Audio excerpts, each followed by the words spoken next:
Bonjour mes bien-aimés, mes chers croyants, c'est moi, votre évangélisateur. J'espère que vous allez bien. Nous allons parler aujourd'hui du capitaine Blue Jam, qu'on va analyser par ses faits et gestes. Tenez-vous prêts? Allons-y. Bon, comme l'avez-vous vu dans la vidéo de Porchemi, on le voit apparaître petit à petit, jusqu'au jour où il tue Porchemi, parce qu'il le dégoûte. Oui, fallait regarder la vidéo juste avant. Tu l'as manqué, ça. Ça fait déjà de lui un soi-disant pêcheur de niveau 3. Ok, commençons pour de vrai cette fois.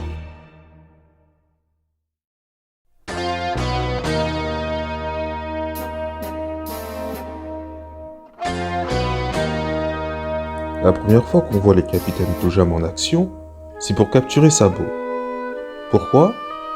Il s'avère que Sabo n'est pas un enfant ordinaire. Il n'en croit pas ses yeux qu'il a devant lui un fils de noble. Mais il ne va pas se laisser capturer facilement. Ses potes rappliquent très rapidement et commencent à se battre.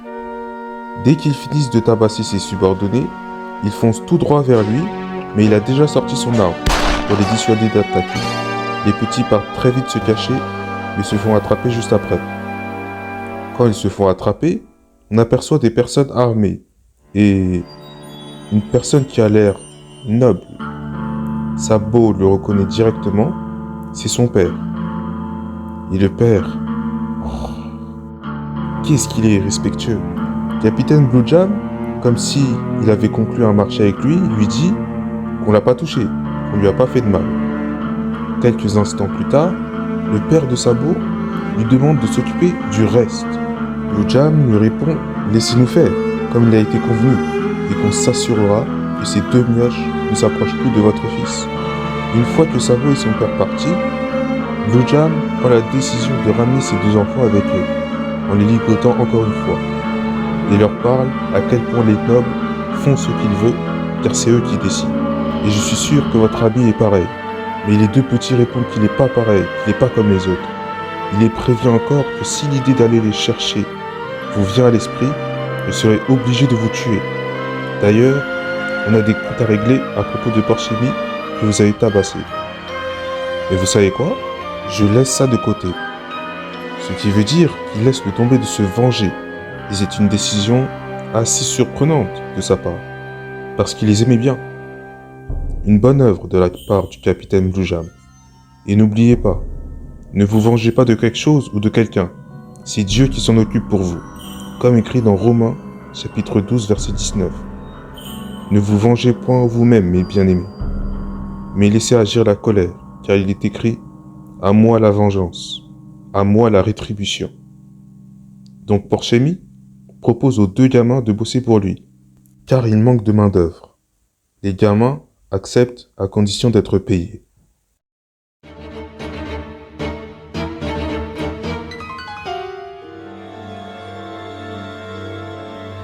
Donc les jours passent et Porchemi collabore toujours avec Ace et le gamin. Et c'est là où les choses prennent une autre tournure. Vous vous rappelez le moment où le noble demande à Porchemi de s'occuper du reste? Maintenant, je vais pouvoir vous le dire. Le reste dont il parlait est en fait de brûler tout Grey Terminal.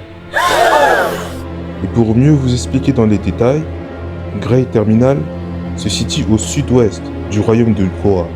Juste à droite, il y a le mont Corvo et le village de Fushia. Et à leur gauche, le centre-ville, là où résident les nobles. Et un peu plus vers le centre, résident les plus hauts nobles et le palais royal. Et parmi tous les endroits que j'ai cités, Grey Terminal est de loin l'endroit le plus pauvre de Goa. Et c'est cet endroit et ceux qui y habitent qui doivent tous brûler. Dès que les gamins apprennent de la nouvelle, ils veulent alerter les autres. Mais Blue Jam va les empêcher de le faire. En les faisant taire, il leur avouera ensuite que les boîtes qu'ils portaient, c'était de l'essence et des explosifs.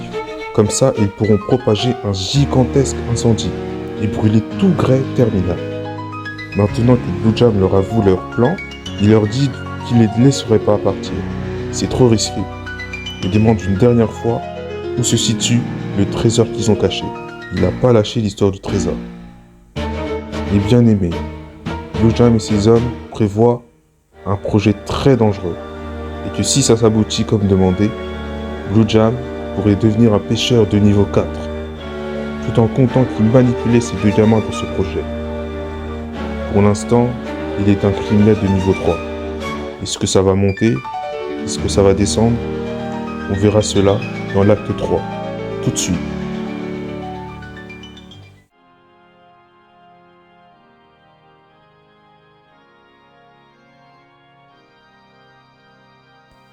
Comme prévu, l'incendie se propage. Blue Jam demande de tout brûler afin que son rêve se réalise. Quel est ce fameux rêve? Pour cela, il faut retourner quelque temps en arrière.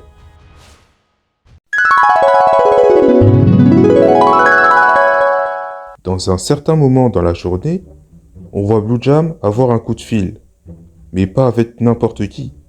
Il parle avec le roi du royaume de Goa. On doit se dire sûrement, comment un roi d'une nation peut avoir des relations avec un pirate? Ça ne concorde absolument pas, on est d'accord.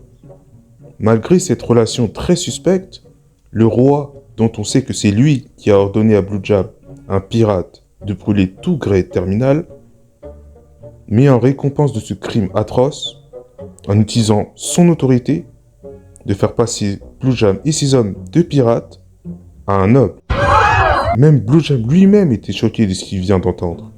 Il va vivre ce que Joseph a vécu en ayant été établi par le pharaon, comme dans Genèse chapitre 41 verset 40, « Je t'établis sur ma maison ».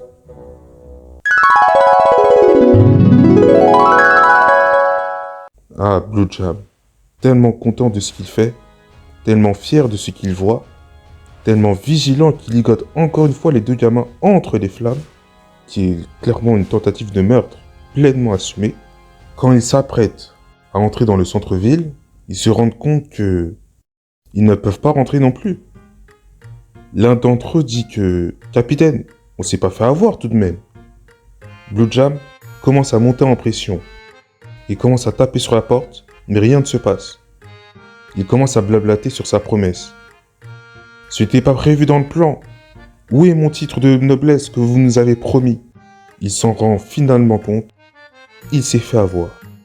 Voilà, je vous l'avais dit que cette relation était suspecte, qu'il y avait une entourloupe dans le coin. Et la voici. Blue Jam commence à regretter et insulte le roi de sale traître, qui va le regretter très cher. Son bateau brûle, tout comme son environnement. Blue Jam n'assume clairement pas les conséquences de ses actions, maintenant que tout ne va pas dans son sens. Mais il s'en moque. Il sait qu'il ne peut pas échapper à la mort, et que ça lui fait rire d'être dans cette situation, en disant que les êtres humains sont de drôles de créatures. Que dire de plus à dire qu'ils sont complètement faux alliés, et qu'ils voulaient même pas laisser les deux gamins s'en aller. C'est vraiment pour les faire galérer, qu'ils meurent avec eux. Parce qu'ils sont partenaires, des collègues de travail, et il veut toujours le trésor, il a toujours pas lâché l'affaire. Ace lui dit clairement, tu veux le trésor alors que ta vie est en jeu? Blue Jam lui dit, bah ouais, je veux le pognon. Bah ouais, logique. Ace les traite de cinglés et accepte de leur révéler où il est, parce que sa vie et celle du gamin à côté sont plus importants qu'un trésor. Il leur donne des indications pour le trouver, mais Blue Jam, d'un signe, décide d'attraper les deux gamins pour la deuxième fois encore, pour vérifier si le trésor est bel et bien là-bas. Évidemment, les gamins ne sont pas d'accord. Ace leur dit que s'ils y vont, ils n'auront pas le temps d'échapper au feu. Allez-y par vous-même.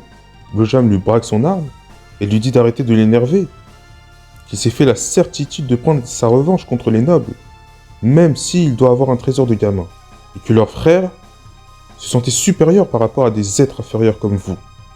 Ace et le gamin commencent à répliquer que c'est faux, mais Blue Jam leur dit que si, pauvre imbécile. Là commence une dispute, puis une bagarre, en disant à Blue Jam de la boucler. Le gamin arrive à s'échapper en mordant, mais se prend un coup de sabre juste après. Blue Jam regarde très attentivement un de ses hommes tentant de tuer l'enfant. Mais au moment que l'homme tentant de tuer l'enfant, un événement étrange se produisit. touchez pas!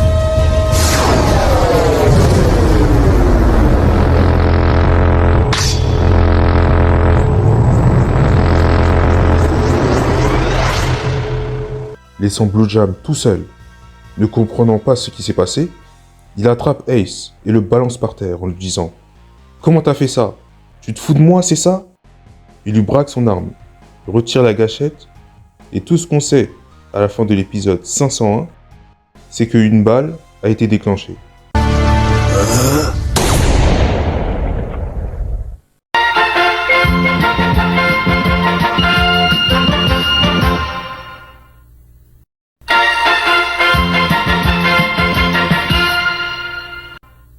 Quand on commence l'épisode 502, on voit la fumée venant de l'arbre. Mais Ace est toujours en vie. Donc, l'arme de Blue Jam a été déviée par quelqu'un d'autre, par Dadan, la patronne du Mont Corvo, venue sauver Ace et le gamin. Il le repousse d'un coup de hache. Et elle n'était pas toute seule. Tout son groupe est venu avec elle. Donc elle demande gentiment à Blue Jam de s'en aller, bien sagement. Et ce dernier lui dit d'essayer. Viens. Dadan lui répond que tu l'auras cherché. Et commence à s'enfuir, elle et son groupe. Surprenant, mais en fait non. Elle a affaire à un pirate. Mais dès qu'elle a vu Ace, ce têtu qui ne pense pas à s'enfuir, elle a décidé de rester avec lui. Et lui a demandé à tous les autres de s'en aller. Et on y est. La fin se déroulera ici, à ce moment même. Blue Jam énonce ses dernières paroles comme quoi seuls les hommes très forts ou les lâches s'en sortiront dans un champ de bataille et que les courageux meurent toujours. Dadan lui répond que « Ah oui, t'es sûr ?» Et ce sont sur ces mots-là que Dadan et Ace s'élancent sur Blue Jam.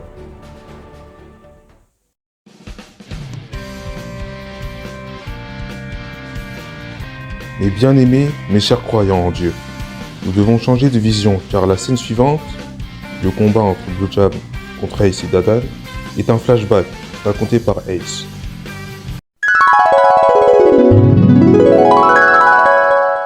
Au moment où Ace raconte l'histoire, Blue Jam est déjà mort. On est sûr et certain qu'il a été vaincu. La question c'est, comment ça s'est passé? Nous voyons Blue Jam, nettement plus avantagé et expérimenté dans le combat. Mais il est dans un 2 contre 1. Il ne peut pas baisser la garde. Alors qu'il tente de s'en prendre à Ace, Dadan surgit par derrière. Blue Jam a été vigilant et contre-attaque, coupant le pied de la hache. Il braque son arme sur elle et commence à rire. Mais comme je vous l'ai dit, il est dans un 2 contre 1. Il ne doit pas baisser sa garde. Ace en profite et l'étrangle avec le bâton. Dadan en profite pour le faire tomber et lui asséner le dernier coup. Vous pensez qu'il est mort à cause de ces deux-là? Non. Ace dit qu'ils l'ont vaincu, Blue Jam, qu'il l'a pas tué. Ça veut dire que le moment que vous voyez en ce moment, il était toujours en vie. Mais les flammes, on en décidé autrement.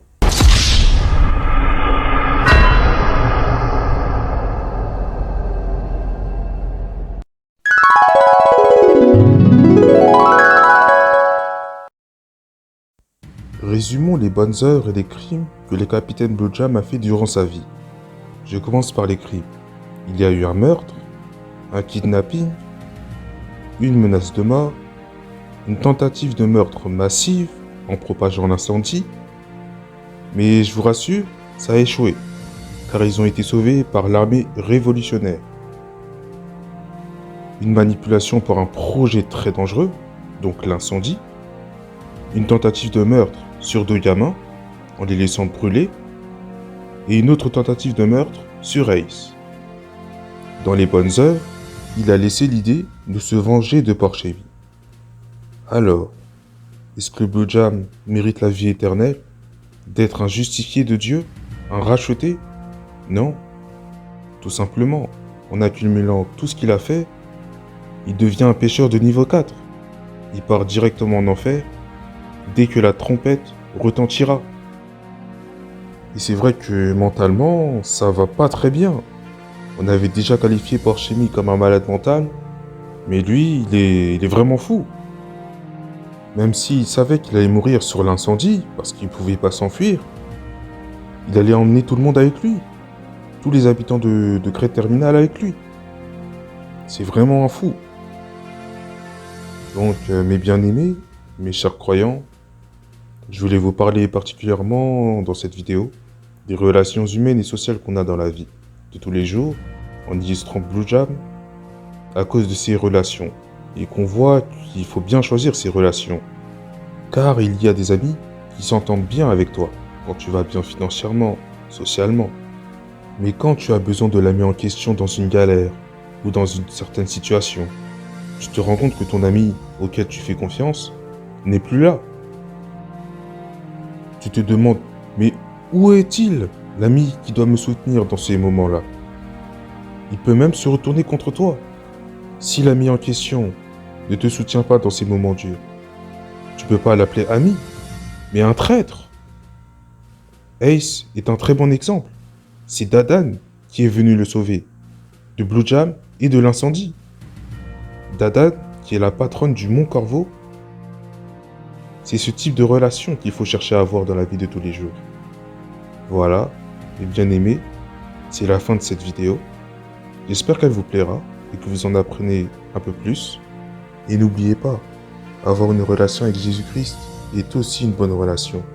Jésus est aussi votre meilleur ami, comme écrit dans Jean, chapitre 15, versets 14 à 15. Je vous ai appelé ami parce que tout ce que j'ai appris de mon Père, je vous l'ai fait connaître. Moi, je vous dis à une prochaine fois pour une nouvelle vidéo. Que Dieu vous bénisse.